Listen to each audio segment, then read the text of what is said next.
Okay. Hello, everybody. So, Yeah.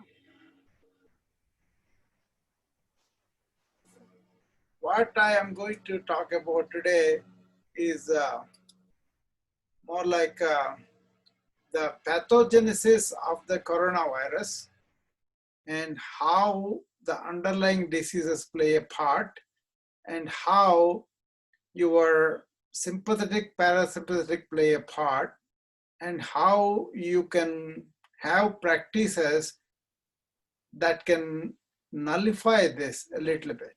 Okay, so I'm going to help you to understand the pathogenesis first.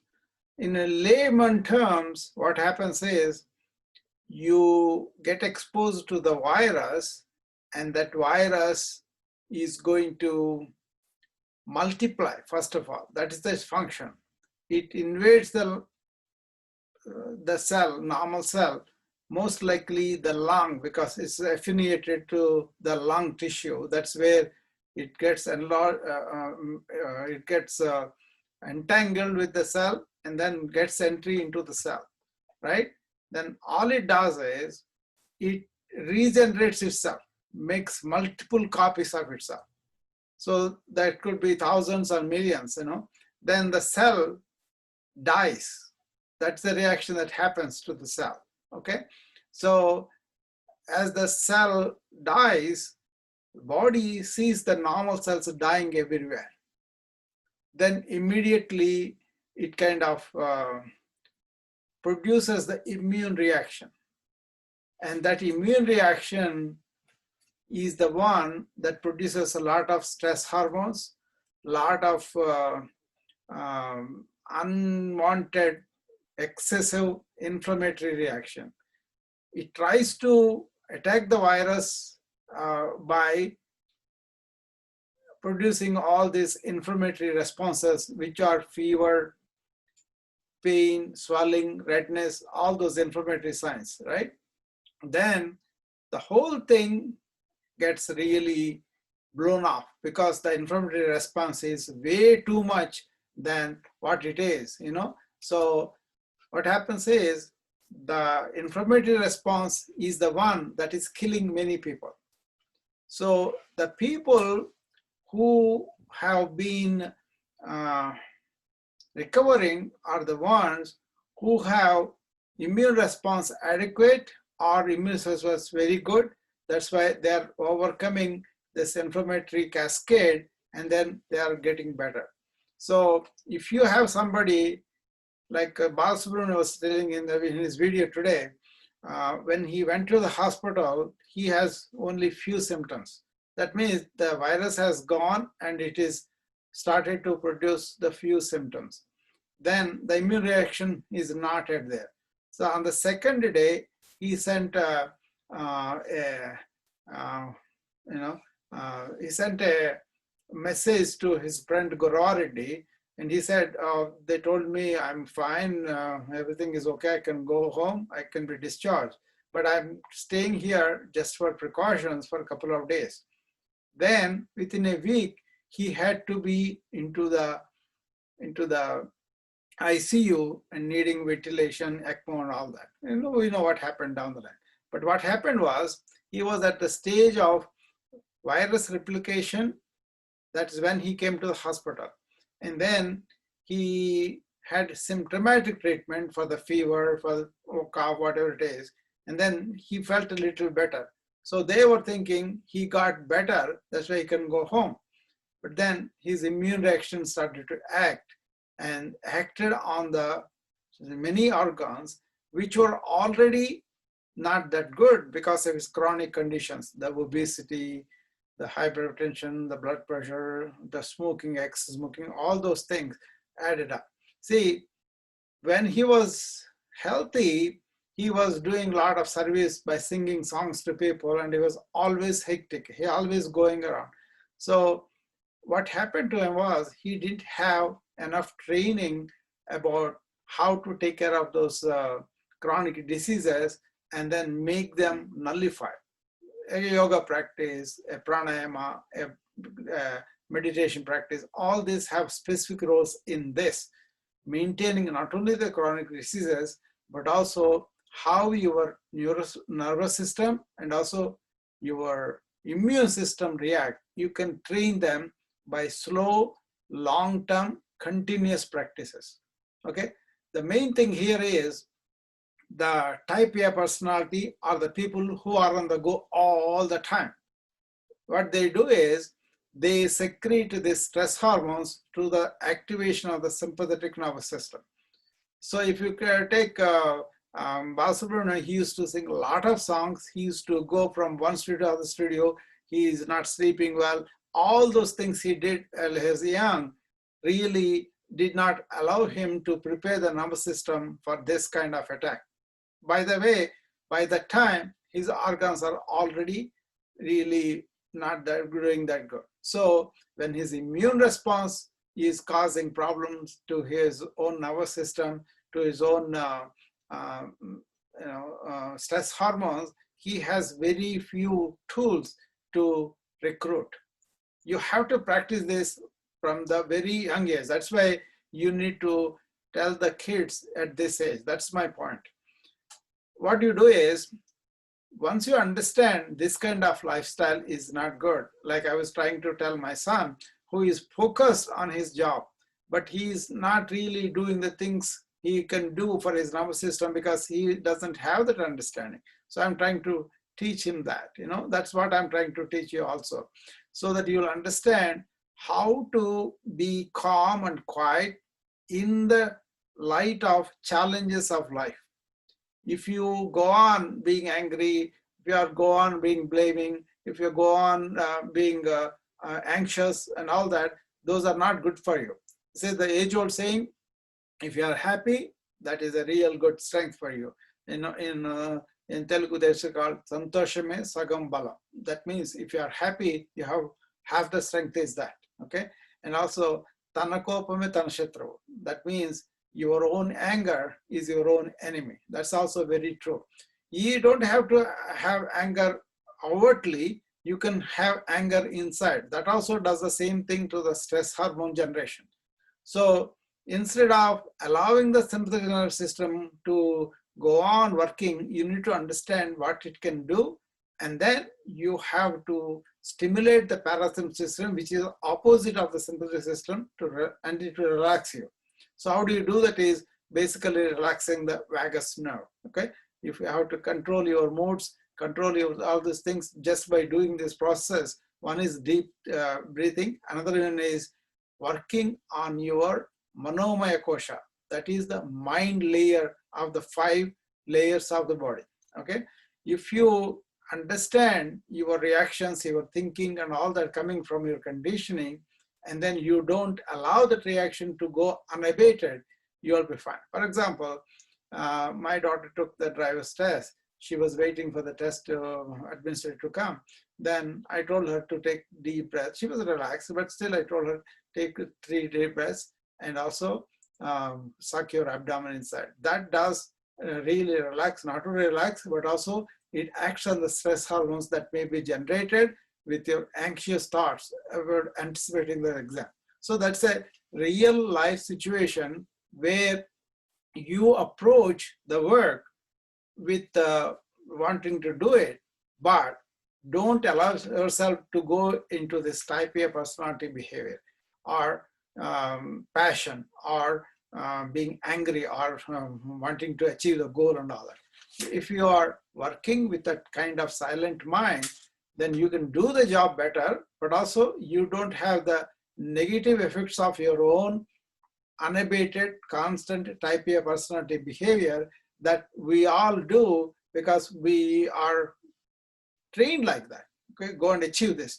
You have to be on that. You have to work hard. You have to put also, and then hit this people, talk about negative about this people. All those things are embedded in the work, family, and every atmosphere. So that how come the sages are very relaxed even in the threat of wild animals? If you understand that, they keep their nervous system so cool, they don't even generate any fear. Animal senses the fear and then it will attack you. because it feels that you are going to attack that animal. So when they are calm and quiet within, that calm and quiet goes on to the animal, and that's why animal sits down quietly in front of all these people. So many instances I heard about Krishnamurti, Ramana, or Sadhguru. So many people were very, very quiet, and they lived in forests, and they were there, and then wild animals came to their presence, and they lost their wildness. In a one word, I'm trying to tell you, we can be wild animals in the presence of perceived threat, like we imagine, like this examiner is there, that examiner is going to fail me. That's a threat. But you have not even taken the test. So you don't know, your performance will be affected by this kind of thinking. One good example I can quote you from the ancient wisdom is, Rama was fighting Ravana, and Ravana injures Rama like anything that particular day in the battle. So Rama began to think, oh, this guy is so powerful, he's really beating me, and then he is really hurting me, injuring me quite a bit. And then night falls. There the rules were, at the end of the night, you have to stop the battle. So he goes to his camp, and then his thinking goes on, oh, this guy is so powerful, this guy is so good, he's going to hurt me a lot, and all that. So he is in his thinking stream, Rama. And at that time, Agastya appears, and then Agastya is the sage. He appears and he tells Rama, Rama, you forgot who you are. Don't allow your thinking stream affect you. And then Rama realizes that he is the one who is seeing the thinking. So he is the awareness, he is the consciousness that is behind this thought. This we need to practice every day. We can use our thought, but thinking only leads to one thing after another. But if you know, I am not this thinking, I am the one who is thinking, then the thinking becomes slower, and also it comes under your control. If you can do that in a conscious way when you are resting or relaxed, then when you go in life where a lot of things are come at you, you can recruit that relaxing self. Then your mind is quiet, but you can do the work. So you make a goal, forget about the goal. All the steps leading to the goal, each step, focus on that. That means pay attention to every step. That's how you will be away from the sympathetic nervous system reaction, which is causing this COVID infection much worse, because a lot of people, the moment they get diagnosis, they go into fear mode. Okay, and then that fear paralyzes these people, and also the fear makes them do lots of things that they otherwise don't do, and also they secrete these stress hormones which act on your organs and then damage further. So it's like a vicious circle. So suppose somebody gives you a diagnosis of COVID, the first thought would be, my body is going to die, right? But we learn we are not our body, we are not our mind. Then you are not going to be fearful because you already know what is death is, and the real you has no death. This has to come into your life every time. So you can see yourself, what's happening in my mind. If I hear somebody close to me diagnosed, will I respond with fear, or will I respond with the knowledge and then tell them, okay, this is the thing that you don't want to do. The simplest thing for that is meditation. What do you do? Okay, so I kind of saved 3 photographs from Ramana, and then we will go through them. After I interview each one of you, what do you do when you say meditation? Then I can improve that. Okay, So I'm going to unmute each one and then do it. Nandu, you want to go first? Hello, Nandu, unmute yourself.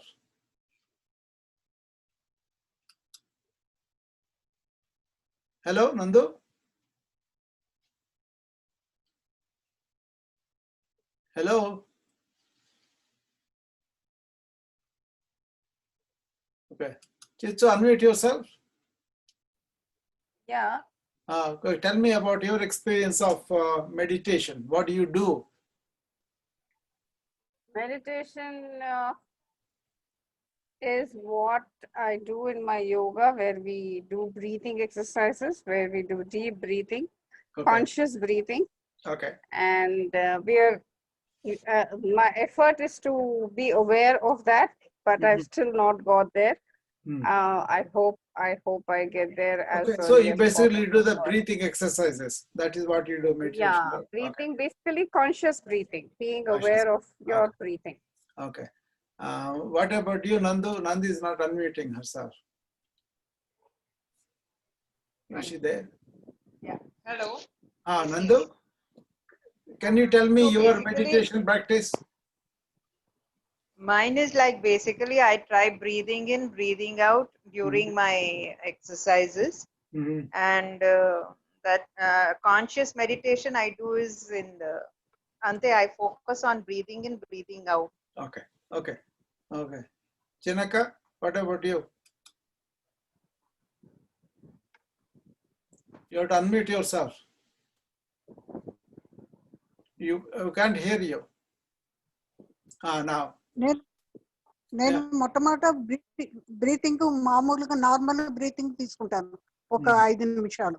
Normal breathing తీసుకున్నాక కపాలభాతి చేస్తాను. కపాలభాతి తర్వాత భ్రమరి చేస్తాను. భ్రమరి తర్వాత ఇది అదేంటి భస్త్రికా చేస్తాను. భస్త్రికా తర్వాత meditation here.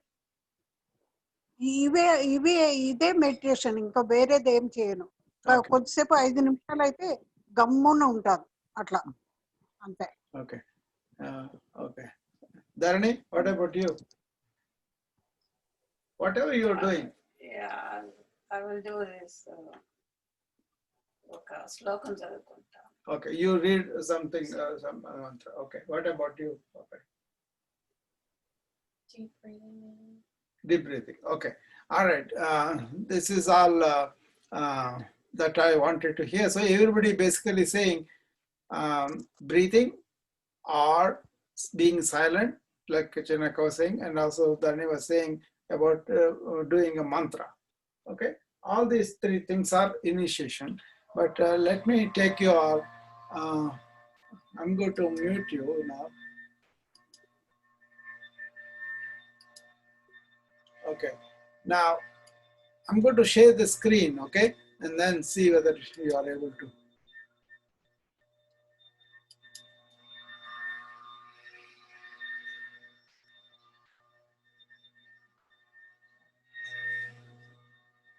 Okay. Now, can you see this slide? Can you see this slide? Probably yes. Okay. When the mind expands in the form of countless thoughts, each thought becomes weak. But as thoughts get resolved, the mind becomes one-pointed and strong. For such a mind, self-inquiry will become easy. So let me break this slide in understandable terms for you. So first of all, what it is we think a lot.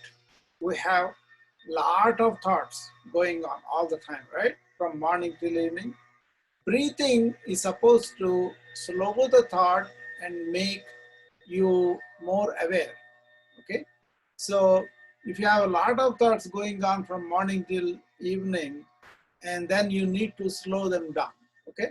First of all, mind expands in the form of countless thoughts. And then each thought becomes weak when there are too many, okay? But as you see each thought and resolve it, the mind becomes one-pointed and stuff. So The initial thing is making the mind one point. You can use mantra, you can use prarthana, you can use just trying to be silent, or you can use breathing to submerge it. But then, once the mind is one pointed, concentrated, you can go into what's called self-inquiry. That's an advanced practice.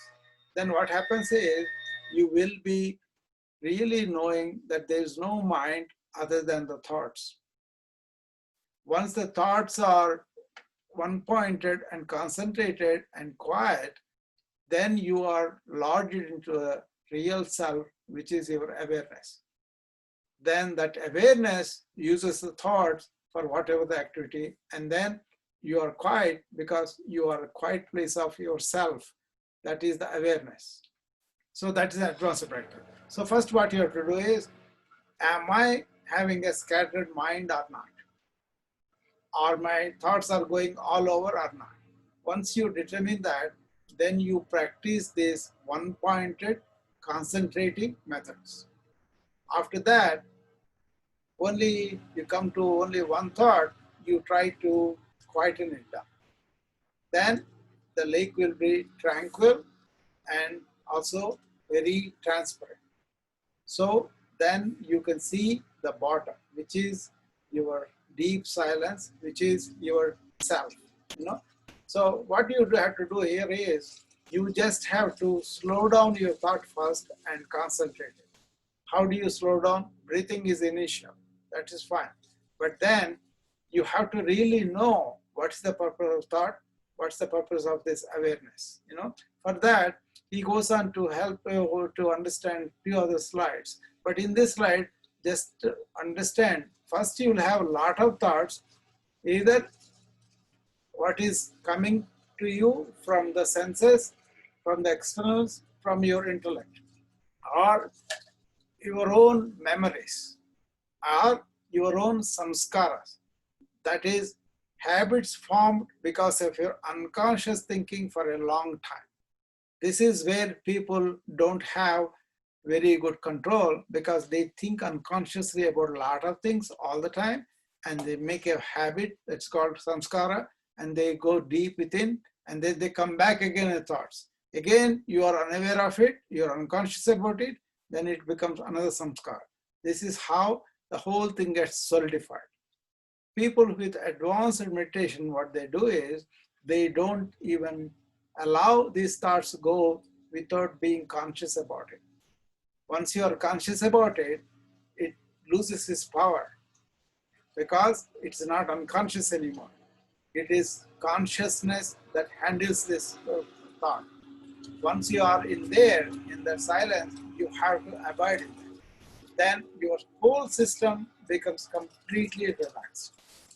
So you can use mantra, one word, go on repeating that in the same day, same time, every day, then you will have this relaxation response on cue. This is written in Dr. Herbert Benson's relaxation response. This is the best way Patanjali describes how to one-point the mind and also how to control the vrittis, the thoughts in your chitta, in your mind. Yoga, chitta, vritti, nirodha. That's the second stanza. So your job is, first of all, being sitting down and training the mind on a regular basis.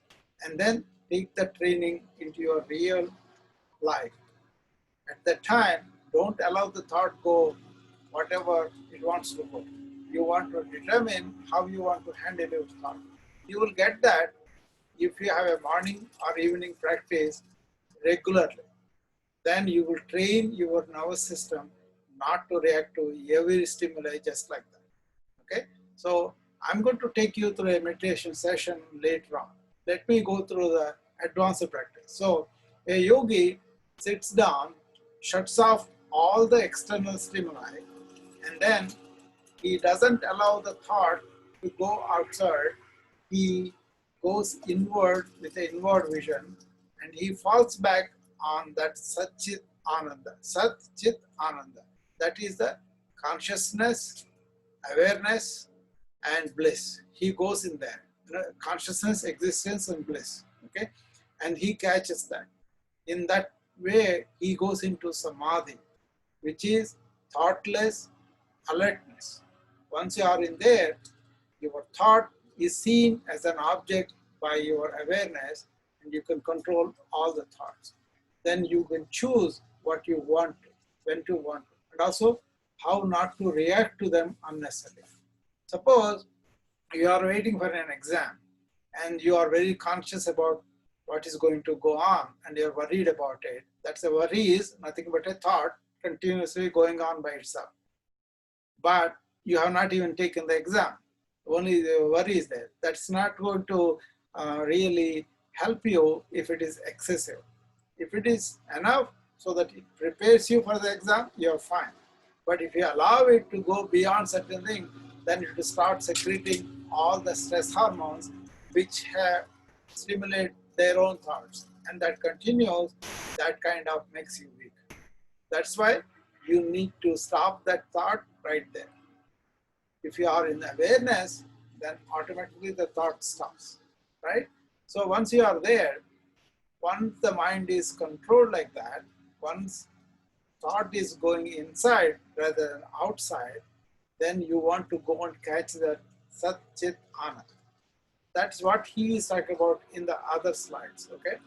Say, look at this slide. Ramana Maharshi says, the only purpose of the present birth is to turn within and realize it. Realize what? That Sat Chit Anand. There is nothing else to do. The whole purpose of meditation is to realization. Realization of who you really are. In Bhagavad Gita also, Krishna says, first job is you have to realize who you are. You are not the body, you are not the mind, but you are that self behind the body and mind. That is the awareness, this is the consciousness. You know, that is itself is the God. So that's what they say, there is God in you, you have to realize that. There's another slide, I picked it up for you. See, mind your business. This is what he was saying. Take care of what you came here for. Find the I first, and you may afterwards speak of other matters. So what he's talking about is the capital I. The small I is a thinking pattern that is ego associated with it. And once you realize that's not me, I'm not this name, I'm not this job, I'm not this role, I'm not this body, I'm not this mind, then you will go to the deeper I, which is the self, which is the awareness, which is the Satchidananda. Once you have that, there's nothing else you have to do. That is the highest you have achieved. Okay? Now, you can slow down the thought, concentrate the thought, and eliminate the thought, because if you are working only for yourself, that is impurity getting onto the mind. So to purify yourself, you involve in seva, service. Okay, anything that you do without the sense of the small I, that is the katrutva. Without that, if you do something without expecting any results, then you are established in the capital I. Then all the work, everything doesn't become such a headache or such a hassle, such a stress-producing mechanism. So this is the way you nullify that sympathetic system reactions I talked about with going into the parasympathetic system activation. So meditation helps you to get out of this kind of egoistic mind in real life. At the same time, you are working, you are doing. Your purpose is not for yourself, for everything. Then you are connected with the universe. You are connected with the broader common goal. Then you are in real yoga. Yogastha kuru karmani. That means you have to first be in yoga in this sense. Your lower self is united with the I, which is the bigger self. That is the real self. That is all common to everybody. Once you are connected with that, then you will have yoga karmasa kaushalam. That means whatever you do, you will do with efficiency without having deleterious effect on you. Okay, that's what I want to tell you. Now, I'm going to allow you to do some uh,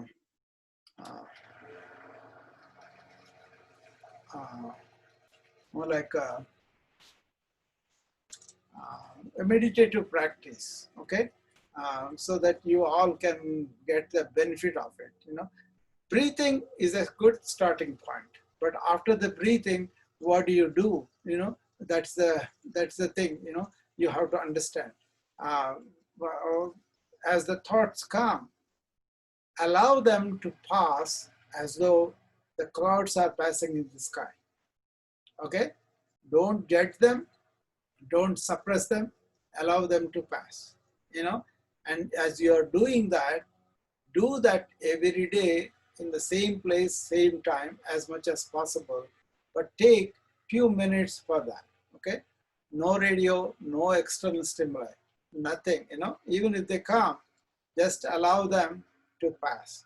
Don't hang on to them. And then as each thought in you that is buried comes up, let it go, okay? Once you are done that, then your mind will be quiet. Lot of your samskaras will rise up, like when you put the milk on the stove, that comes up, like that they come up. You have to allow them to come up, then they will go. So this is a daily practice that you do. There are times that you can do early morning, noon, or in dusk, when the night and day meet, and also midnight. Early morning from 4 to 6 is the ideal time, okay? So if you want to close down your eyes, all of you, and then keep both eyes kind of centered towards the forehead in the center, you know, and then just take a deep breath, be aware of that, okay? Take a deep breath.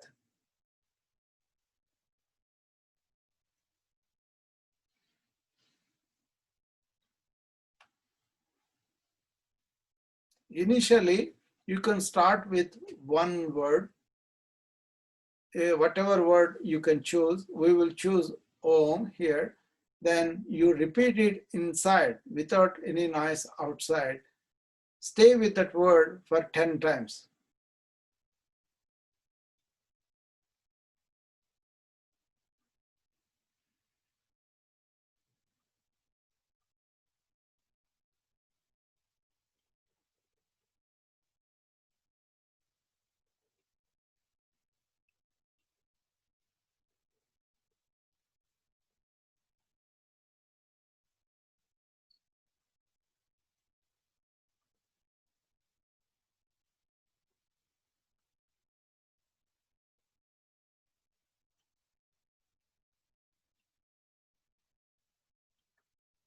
See, I was able to stay without anything coming up in my mind these 10 times. Then you can continue that, like, you know, 16 times, 32 times, 54 times, 108 times. That's the goal, okay? Then as you experience that, you will have thoughts coming in. Each thought, you want to see it, objectify it. Don't get involved or don't resist. If you make it an object, then somebody else is acting, and that is the awareness. You try to be in that all the time. So during the day, if you take one thing at a time, complete it without thinking but with alertness, then you are in there. At the end of the day, you will not have the sympathetic system affecting unconsciously on your system. But at the same time, your parasympathetic system is relaxing. And that relaxation produces its own good hormones, dopamine, all those things. And then they are very good for your system. That is how you nurture your internal organs with your nervous system, through the nervous system, your immune system, your psychological states, your neurological states, influence your immune system. You get it?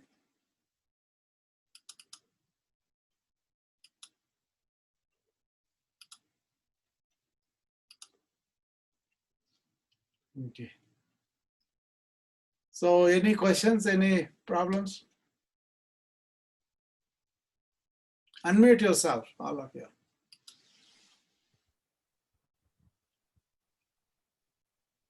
Yes, Chinmay. So any questions, Chechu? No, this is what we keep doing. So yeah, this is where I keep getting distracted daily also. That's what I'm saying. I have to really get into that flow of, What do you concentrating mean? This is totally what you are on. doing. You are saying that you are doing the self-inquiry every day? No, this sitting down and chanting Om, no, Okay. is what we do. So what That's what happens we when you're do. doing that's what But I'm trying. during, I get distracted. I get all Yeah, sorts of that is the any thought. kind of a thought. It can be something. It can even be pixie biting the carpet, Yes, chewing away. yes. So anything. It can be anything like that. Yeah, it So could be influenced that, by the outward, but also something from within you also. So when you're doing daily chichu, what happens is that kind of slowly gets slowed down. You will be able to but handle why the is it still not coming then? I've been doing it now for because 2 years. through the day you are not practicing it. So, All through the day you are only dealing with external things. You are not taking the breaks where you want to reflect on things and then put them away. You remember I was talking about that in my interview. I said this was talking about, is your mirror clean in the morning? So you have to try to do that at the end of the day and also early in the morning. The moment you wake up, because we are in information age, we are turning the TV, we are really getting into this mode of orientation to the externals by the thought. So you're going out all the time, then you don't have chance to go within. All that is happening is within, all your reactions, all your thoughts. And so what you do is, don't resist those thoughts when they come. Suppose your dog is barking, right? Don't resist the thought saying that she should be quiet. Why can't we make it quiet? Don't have thought. Just observe that noise. Observe your reaction to the noise. That itself is enough. You are sitting with your group, you are doing Om, but then something else comes. So your concentration left the Om, went to the distracting, whatever it is. So what you do is you deliberately bring it back to your Om. Initially, you have to do that deliberately. You have to realize your inattention to Om. You're doing Om, suddenly something came up, start from within you or some external disturbance, right? Then your attention went to that. Because all the day you are practicing inattention, when you are trying to be attentive, it doesn't do that in the morning. What you do is, you try to be attentive in the morning completely, and then take it all through the day. That means you cannot say, I will do meditation 15 minutes a day, rest of the day I'm going to be non-meditative. So you're going to continue that, which is wrong. Krishna responded to the same way. Arjuna asks Krishna, hey, what you are saying is not that easy. It is like a wind. You cannot control it. It blows wherever it wants. Then Krishna says, yes, you are right. It's very difficult to bring the mind back, but that's what you have to do in the beginning, where you deliberately control your internal location, internal peaceful point. Okay? That initially it happens only a few seconds. But as you practicing every day, as you are practicing through the day, you get the strength of it. I was telling Chanaka the other day, 3 S's that you can remember. But this is an advanced practice. But even if you listen to it several times, it may come. Remember the 3 S's, okay? First S is self-attention. Second S is self-abidance. Third is Shakti. So what happens is, suppose you are sleeping at night, you are without thought for several hours, right? But the end of it also, you may feel refreshed, but you don't have the strength sometimes, okay? On the other hand, if your thoughts are quiet completely, but you are staying not in the thought, but in that self, which is the silence, right? And that silent, staying in that makes you a lot of Shakti, which is strength. Shakti means strength in Sanskrit. So once you understand this, at night time, before you go to bed, wash off everything that happened today. And then go into the silence even briefly. As you slip into sleep, you should be in the silence. That will be wonderfully enriching. In the morning, you wake up with a complete new energy. But what you should not do is, you should not go into the thought and all that. Really, immediately it wakes up. You should not indulge in that. You should deliberately get back to the awareness briefly. That's why don't open any thing that can provoke that thought, any emails, any phones, or all. Give a few minutes time after you wake up. Once you do that, through the day, you'll have control. That's what I do. Thought is under my control. Even when I'm saying something harsh, I know I'm saying that, but with a purpose. And also, the time I'm staying in that increasing continuously, that is the self-inquiry. Because you realize thought and mind are not really there. We just think they are. And then that becomes a dominant in our life when we think they are real. But once you know that is a bundle of thoughts, nothing but they come and go, what it is behind the thought is us, then you establish in that. Okay, that's a long stage if you say, just to do your own thing. Prescribe a sitting down practice for you. The whole purpose of yoga is to unite the small self with the higher self. That's why the whole purpose of yoga is to sit down, to be strong enough so that you can go in and find out. So asanas and all those are very, very, very minor role. They are only there just to allow you to sit for long periods, okay? Once you sit down, every day pick up a place, pick up a time and sit there and then do the routine. First to make sure external stimuli are as minimal as possible. But even if they are there, when they come in your practice, don't resist them. Just observe them, let it go. Dog barking is a good example. Let her bark, that's her nature. Why are you irritated? That's all.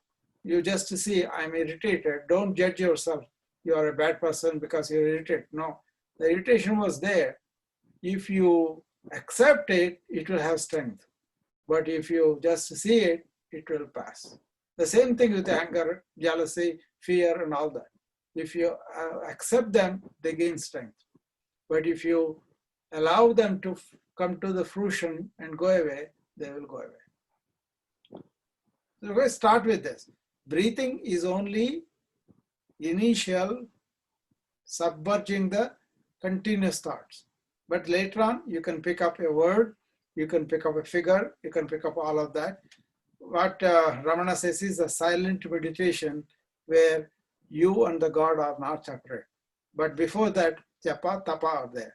But each one acts in a increasing fashion. Japa first, tapa, and dhyana. What I'm talking about is a very advanced forms of dhyanas. You can start with puja, but then you have to identify with the energy that is representing in that puja. Okay, and then also you have to identify the movement of the thought as separate from you. Okay, just to have a practice every day for 5 to 10 minutes or 15 minutes on your own, no external stimuli, and observing your thoughts. And each thought, as you observe, it will go away. Allow it to pass through and stay in yourself who you are. That awareness continues through the day. But if you go into thought, again you will say, okay, there we go again. I'm going into my thought, I'm getting immersed. I'm going to the past, I'm going to the future. I'm not being in the present. So all through the day, what you do is stay whatever you're doing with complete attention. And at the end of the day, you wash up all that you accumulated and go to sleep with a clean mind.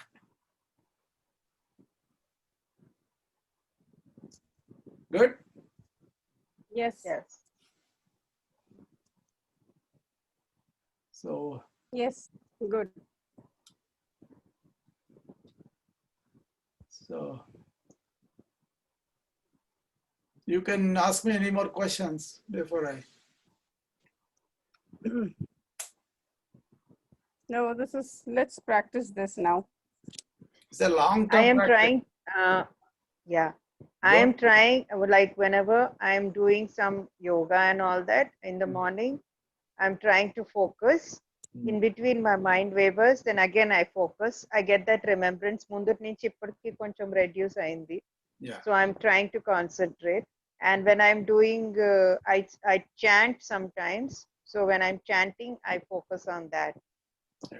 Just to make it easier, I'm going to repeat the steps again. Okay. First step, what you do? Yeah. You always make a regularity, time and place and everything. Okay. Then once you are sitting down, start with deep breathing. Then pay attention to the thoughts that are coming in. Don't fight them. Don't resist them, or don't indulge in them. Let them pass like clouds in the sky, right? But try to be located in that self behind the thoughts, in that awareness behind the thought. Once you start deliberately doing that, it becomes a habit.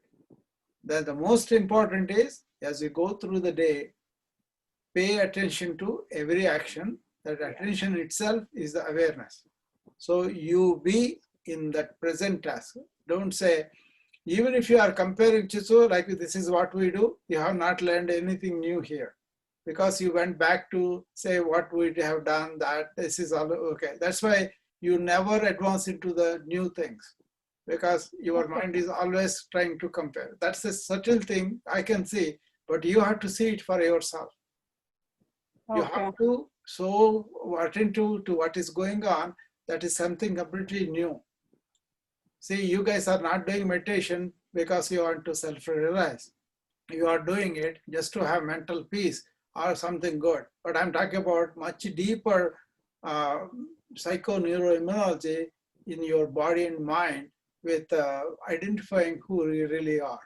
That is the ultimate aim of the spiritual practice also. So you are far, far, far away from that. And then just to compare this to that, that means you have not grasped what is the importance of it.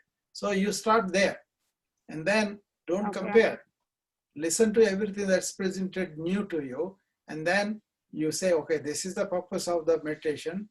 This is why I have to go, not to use it for materialistic gains. Then you can use it, but forever you will be in that. That is what is called taking the births after and all of that, you know. So there are a lot more in there. So what you need to understand is control your thoughts. You know, what is really happening within you? Nobody can tell that. Only you can tell. Are you having a lot of thoughts coming? Or your thoughts are running? They don't have any control? That much you should be knowing. Then just observe that lack of control. Then you will get the control slowly. So that's what Krishna said. Thoughts go away from the center, then go and bring them back to the center. You have to do that. Basically, your movement from the center goes away as the thought goes away. Then what you do is you bring it back to your center. Then the thought will go away. The more you are established in that center, the easier it becomes on the nervous system. And also, that is the one you have to realize in the life. Once you have done that, there's nothing else to realize in life. So if you start with like we know everything or group everything and all that, you're missing the new points. It's your choice, you can do that, but you won't progress from that. That's one thing you can easily see, that you are always comparing to the back. What is that you are in this movement? Like that, you go to the work, every moment you look at, am I attentive here? Am I really paying attention? That you have to be aware of that. Once you are aware of that, it kicks in. That means, suppose you went and had a discussion. The discussion goes bad and you have a reaction. You got angry or you got really crying like. Then that particular reaction, if you cannot get rid of it, it has its own internal medical reaction of stress hormones. You do them slowly through the day. At the end of the day, they become piled up and they affect your health, both body and mind.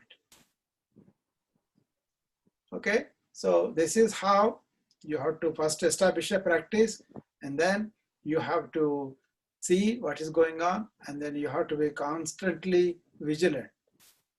Jagrat, Jagrat, Sada Jagrat. That's what Kabir said.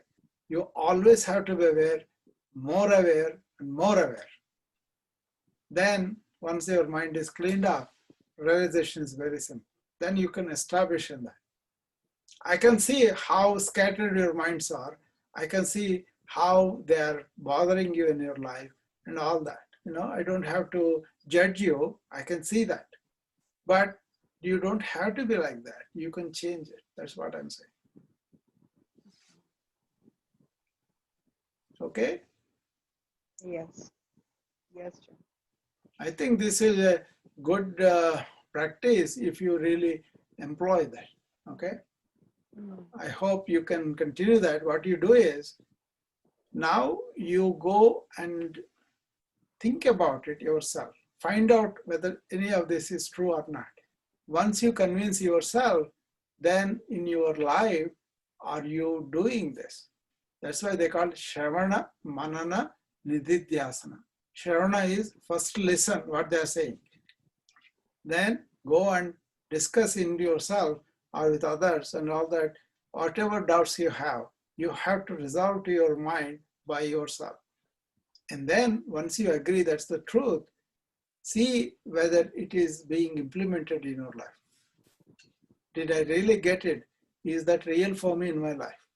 Those questions. Then only it will become positive. But when you want to be in this materialistic drive continuously, then it is going to take its toll. Okay, that's all I have for this talk. I will stop the recording at this time.